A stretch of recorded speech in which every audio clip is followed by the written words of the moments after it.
Right, so we've got a bike that we don't see many of these days, the Thunderbird, Triumph Thunderbird 1600.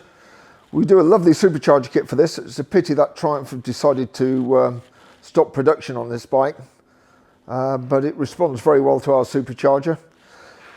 Believe it or not, it only makes 76 horsepower standard, and we put our supercharger on it. We make just under a bar of boost with this little supercharger, and this is now making 152 horsepower.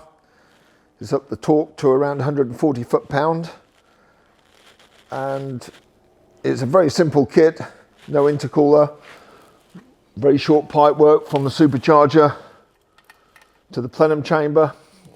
Nice big plenum chamber under the seat.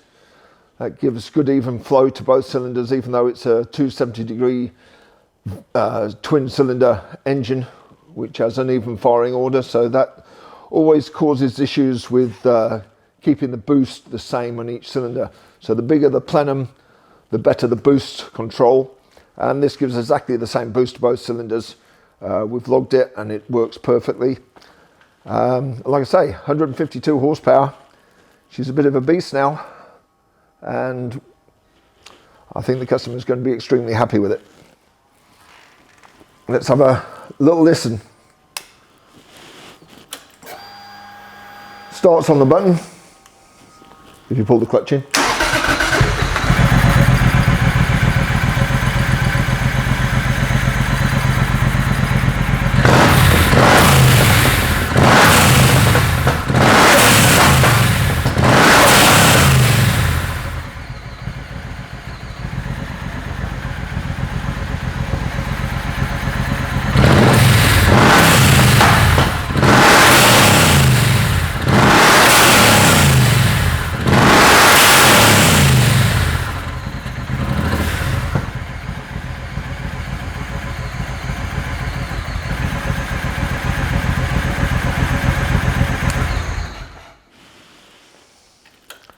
Be one very happy customer, I hope.